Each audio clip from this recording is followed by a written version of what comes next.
Welcome to medicine अड्डा। आज के इस वीडियो में हम लोग बात करने वाले हैं बेनोसाइड फोर्ट टैबलेट के बारे में। इन डिटेल इस वीडियो में हम लोग कवर करेंगे लाइक बेसिक इन्फॉर्मेशन, क्या इसका एमआरपी है, क्या पैकिंग है, क्या कंपनी है। उसके अलावा बात करेंगे कॉम्पोजिशन एंड यूजेस की, कि ये दवा को डॉक्टर किस मेडिकल कंडीशंस में हमें प्रिस्क्राइब करते हैं। साथ ही साथ वर्क मैकेनिज्म को समझने की कोशिश करेंगे कि ये दवा हमारे बॉडी में किस तरह से काम करता है। स्टैंडर्ड डोज की बात करेंगे, कुछ साइड इफ़ेक्ट्स की बात करेंगे, साथ ही साथ प्रिकॉशंस की बात करेंगे कि ये दवा लेने से पहले आपको किन किन बातों का ख्याल रखना है।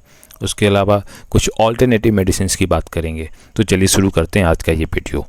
ना फर्स्ट स्लाइड में बात करें इसके बेसिक इन्फॉर्मेशन की, तो बेनोसाइड फोर्ट आपको टैबलेट के फॉर्म में देखने को मिलेगा।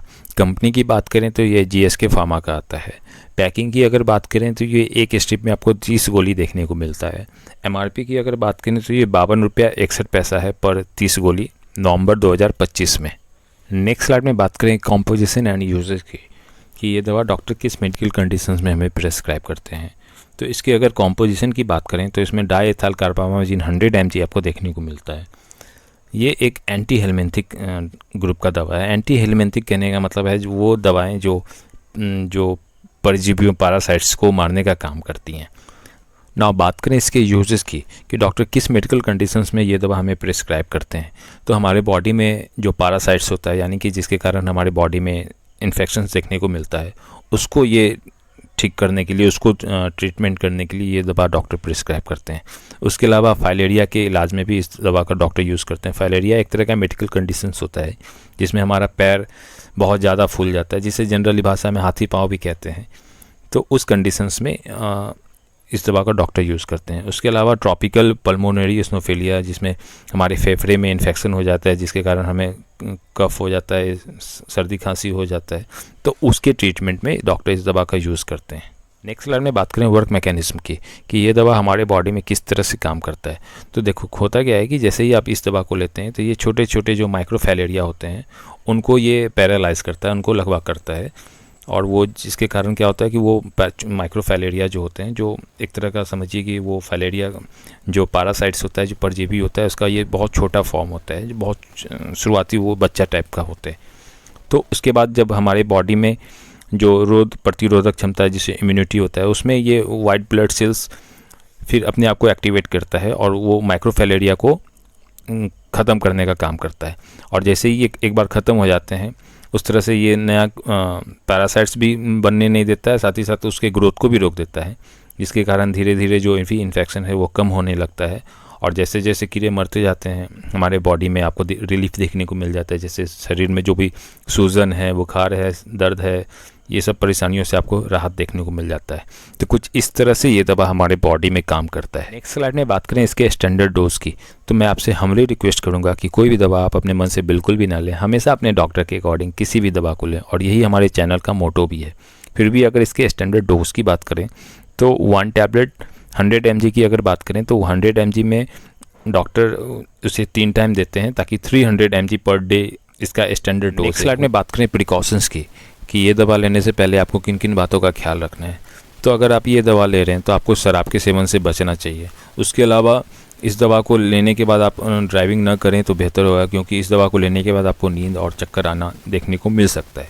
साथ ही साथ अगर आपको लीवर या किडनी की कोई बीमारी है तो आप इस दवा को लेने से पहले अपने डॉक्टर से ज़रूर चर्चा करें, वो आपको बेहतर गाइड कर पाएंगे।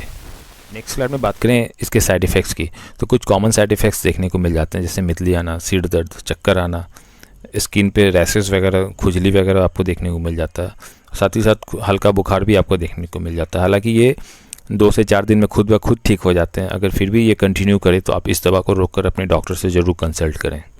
नेक्स्ट स्लाइड में बात करें इसके ऑल्टरनेटिव मेडिसिन की, तो एक हेट्राजेन 100 है जो फाइजर का आता है, एक DC 100 है जो श्रीनिवास का आता है, एक योफिल 150 है जो फोर्टिस फार्मा का आता है। तो ये इसके 3-4 ऑल्टरनेटिव मेडिसिन हैं। फिर भी आप किसी भी दवा को चेंज करने से पहले अपने डॉक्टर से ज़रूर चर्चा कर लें। नाउ नेक्स्ट स्लाइड में बात करें इसकी कुछ कॉमन क्वेरी की, तो पहला क्वेश्चन है कि इस दवा का असर हमारे बॉडी में कितने देर में शुरू हो जाता है। तो जैसे ही आप इस दवा को लेते हैं, शुरुआत के 1 से 2 घंटे के अंदर ही आपको इस दवा का असर देखने को मिल जाता है। और इस दवा का एक टैबलेट की बात करें तो इसका पूरा असर आपको 6 से 8 घंटे तक देखने को मिल जाता है। नेक्स्ट क्वेश्चन है कि इस दवा का असर हमारे बॉडी में कितने देर तक रहता है। तो अराउंड 8 से 9 घंटा एक टैबलेट का आपको असर देखने को मिल जाता है। यहाँ पे एक बात मैं और ऐड करना चाहूँगा कि जैसे ही आप इस दवा को लेंगे, शुरुआत के 2 से 3 दिन के डोज में ही आपको इम्प्रूवमेंट देखने को मिल जाता है। लेकिन इसका ये मतलब नहीं है कि आप दवा को बिल्कुल बीच में ही रोक दें। आप अपने डॉक्टर के अकॉर्डिंग जो भी उन्होंने आपको कोर्स सजेस्ट किया है जिस भी स्टैंडर्ड डोज के साथ, आप उसको कंटिन्यू उसको पूरा करें। यहाँ पे कुछ और हेल्थ टिप्स की मैं बात करना चाहूँगा कि जैसे ही अगर आपको किसी तरह का पैरासाइटिक इन्फेक्शन है तो उस कंडीशंस में आपको बैलेंस डाइट लेना चाहिए और कोशिश करना चाहिए कि प्रोसेस्ड फूड से जितना आप बच सकें उतना बच सकें। उसके अलावा हमारे पेट के लिए, हमारे गट के लिए फाइबर का रोल बहुत ज़्यादा इंपॉर्टेंट होता है, जिससे से होता क्या है कि हमारे जो भी बॉडी में पैरासाइट्स हैं उसको ये साफ़ करने में मदद करता है। तो इसलिए अपने खाने में फाइबर युक्त जो भी खाद्य पदार्थ है, लाइक ओट्स है, कटहल का सब्ज़ी है, उन फल है, रेशेदार फल है, उन सब चीज़ों को अपने खाने में ऐड कर सकते हैं। उसके अलावा कद्दू के जो बीज हैं, लहसुन है, शहद है और पपीता, ये कुछ घरेलू नुस्खे हैं जो एंटी पैरासिटिक फूड की कैटेगरी में आते हैं। इसे अपने फूड में, अपने खाने में ज़रूर इसे शामिल करें ताकि आपको जो भी पैरासाइट्स के कारण जो भी इन्फेक्शंस है उसको, ये पैरासाइट्स को ये कम करने में कारगर साबित होता है। So thank you for watching this video. अगर वीडियो पसंद आया होगा तो वीडियो को लाइक कर सकते हैं, किसी ज़रूरतमंद को आप शेयर भी कर सकते हैं। साथ ही साथ अगर कोई डाउट होगा तो आप कमेंट कर सकते हैं और इसी तरह का रिव्यू देखने के लिए हमारे चैनल को सब्सक्राइब भी कर सकते हैं। तब तक के लिए थैंक यू।